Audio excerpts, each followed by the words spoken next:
Good morning everyone. बच्चों, आज हम बीए पार्ट सेकंड में विश्व के संविधानों के अंतर्गत ब्रिटेन के संविधान की लॉर्ड सभा पर विचार विमर्श करेंगे। लॉर्ड सभा के संदर्भ में मैंने पहले भी आपको बताया कि ब्रिटेन की संसद के दो सदन हैं। एक ऊपरी सदन है लॉर्ड सभा और निचला सदन है कॉमन सभा। जैसा कि बच्चों मैं पूर्व में ही आपको बता चुकी हूँ कि लॉर्ड सभा प्रारंभ में एक शक्तिशाली सदन था, लेकिन जैसे जैसे वहाँ पे संवैधानिक सुधार अधिनियम आए उससे लॉर्ड सभा की शक्तियों में कमी होती चली गई और कॉमन सभा की शक्तियाँ बढ़ती चली गई। और विशेष रूप से 1911 का अधिनियम और 1949 का अधिनियम जिसने कि लॉर्ड सभा को एक अशक्त कर दिया। तो वर्तमान में ये एक बहुत बड़ा गहन चिंतन का विषय है कि लॉर्ड सभा को बनाए रखा जाए या लॉर्ड सभा को समाप्त कर दिया जाए। तो ब्रिटेन में ये विचार दोनों तरह के चल रहे हैं, जिसमें कि ये कहा जाता है कि अब लॉर्ड सभा एक अनुपयोगी सदन हो गया है, इसलिए उसको बनाए रखने का मतलब है समय की बर्बादी, तो उसको समाप्त कर देना चाहिए। लेकिन जैसा कि मैं आपको पहले बता चुकी हूँ कि ब्रिटेन रूढ़िवादी विचारधारा है। ब्रिटेन में वहाँ के जो व्यक्ति हैं वो अपनी परंपराओं से बहुत प्रेम करते हैं, वो अपनी पुरानी संस्थाओं को समाप्त करना नहीं चाहते हैं। तो इसलिए लॉर्ड सभा में सुधार के लिए समय समय पर सुझाव आते रहते हैं, तो उन्हीं सुझावों का अध्ययन आज हम करेंगे। तो ब्रिटेन की जनता रूढ़िवादी है, वो अपनी पुरानी संस्थाओं को समाप्त करना नहीं चाहती।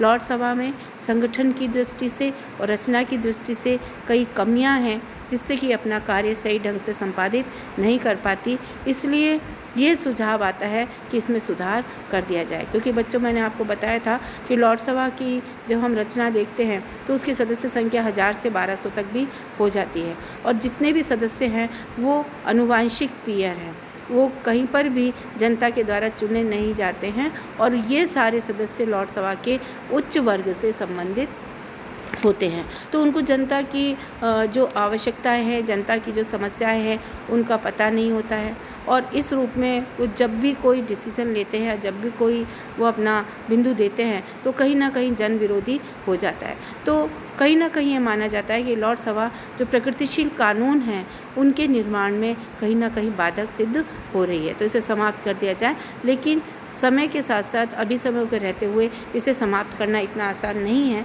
तो समय समय पर इसकी रचना में सुधार के जो सुझाव हैं वो आते हैं। पहला सुझाव है वंशानुगत सदस्यता समाप्त की जाए।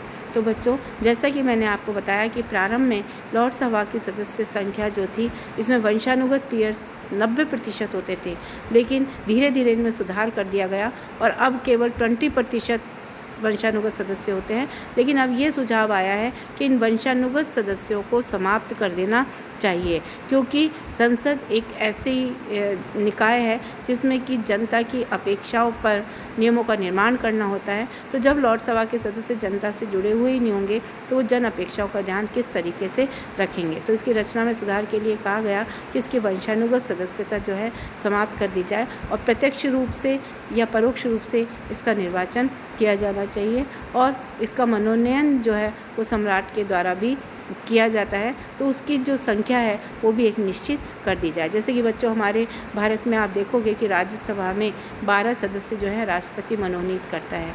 वो 12 सदस्य वे सदस्य होते हैं जिनको जो कि अनुभवी होते हैं, जो कला साहित्य विज्ञान के क्षेत्र में जिनको कि विशेष ख्याति प्राप्त होती है और जो चुनाव के माध्यम से जीत कर नहीं आ सकते हैं, तो ऐसे व्यक्तियों का लाभ हम ले सकें, तो इसलिए उनको मनोनीत किया जाता है। तो यही परंपरा का सुझाव आया कि इस तरीके की एक व्यवस्था जो है वो ब्रिटेन में भी की जा सकती है कि सम्राट को कुछ सदस्यों को चुनने का अधिकार होना चाहिए।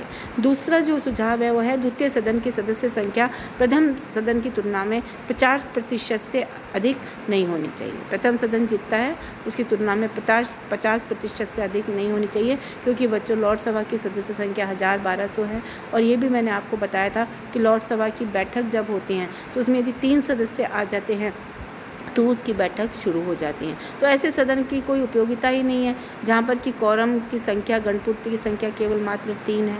तो ये कहा जाता है कि सदस्य संख्या सीमित होनी चाहिए और कॉमन सभा की तुलना में 50% से अधिक नहीं होनी चाहिए, क्योंकि सदन जितना छोटा होगा उतना ही ढंग से कार्यवाहियों का संपादन करेंगे और ढंग से वो अपना विचार विमर्श कर पाएगा।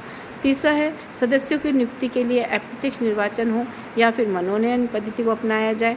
150 सदस्य तो लोक सदन के द्वारा चुने जाएं अप्रत्यक्ष रूप से अनुपातिक प्रतिनिधित्व के आधार पर, और 150 सदस्यों को सम्राट को चुनने का अधिकार होना चाहिए। तो इस तरीके का सुझाव दिया। और सम्राट जिन व्यक्तियों को चुनेगा वो व्यक्ति वो होने चाहिए जो कि कला साहित्य के क्षेत्र में अपनी विशेष योग्यता जो है वो रखते हो। तो ऐसे व्यक्तियों को सम्राट जो है वो चुन सकता है। फोर्थ सुझाव ये आया कि लॉर्ड सभा के सदस्यों को लोक सदन के समान ही वेतन भत्ते दिए जाए। तो बच्चों ये सर्वविदित है कि जब हम काम करते हैं तो उसके बदले में हमें कुछ रिवार्ड मिलना चाहिए, हमें अपना पारिश्रमिक मिलना चाहिए। तो लॉर्ड सभा में जैसा कि मैंने आपको बताया कि लॉर्ड सभा में केवल 9 सदस्यों को छोड़कर, जिनको कि लॉ लॉर्ड्स कहते हैं, किसी को भी वेतन नहीं दिया जाता। दैनिक भत्ते दिए जाते हैं लेकिन वेतन नहीं दिया जाता। तो उनमें एक तटस्थता का भाव आ जाता है। तो जो कार्यवाही हो रही है वो सोचते हैं कि ऐसे ही होने दो, उसमें किसी नएपन की उम्मीद हम उनसे नहीं कर सकते हैं। तो ये सुझाव आया कि कॉमन सभा के सदस्यों को जो वेतन भत्ते दिए जाते हैं उसी तरीके से लॉर्ड सभा के सदस्यों को भी वेतन भत्ते दिए जाए, ताकि उनकी जो उदासीनता है वो उदासीनता दूर की जा सके। इसके अलावा लॉर्ड सभा में सुधार के संदर्भ में जब हम देखते हैं तो समय समय पर कई सुधार प्रस्ताव आए और ये कहा गया कि इसकी रचना में सुधार कर देना चाहिए। तो कई बार तो ये प्रश्न उठा कि इसको समाप्त कर देना चाहिए, लेकिन ब्रिटेन में हमेशा से 2 राजनीतिक दल रहे हैं। प्रारंभ में अनुदारवादी और उदारवादी राजनीतिक दल थे, दोनों में बहुत अधिक मतभेद था, जिसके कारण कि लॉर्ड सभा में सुधार या सुझाव नहीं आ पाए। दूसरा, अब कालांतर में वहाँ अनुदारवादी और मजदूर दल हैं। अनुदारवादी दल ये चाहता है कि लॉर्ड सभा की रचना में सुधार किया जाए, उसकी जो संगठन है, उसकी सदस्यता है, उनमें सुधार किया जाए और इसको थोड़ा शक्तिशाली बनाया जाए। लेकिन मजदूर दल इस बात से सहमत नहीं है, क्योंकि उसका ये मानना है कि लॉर्ड सभा केवल उच्च वर्गों का प्रतिनिधित्व करने वाली संस्था है, ये जन हितों से जुड़ी हुई नहीं है, अतः इसकी शक्तियों में वृद्धि करना उचित नहीं होगा, ये निरंकुश हो जाएगी। तो मजदूर दल जो है वो लॉर्ड सभा को समाप्त करने पर बल देता है। तो इस तरीके से बच्चों हमने ये अध्ययन किया कि लॉर्ड सभा का संगठन क्या है, उसकी रचना क्या है, उसकी शक्तियाँ क्या हैं, उसकी क्या आलोचना है, उपयोगिता क्या है, और लॉर्ड सभा में सुधार के जो सुझाव हैं वो हमने अध्ययन किए। अब हम अगली क्लास में कॉमन सभा, जो कि उसका निचला सदन है ब्रिटेन में संसद का, उसका हम अध्ययन करेंगे।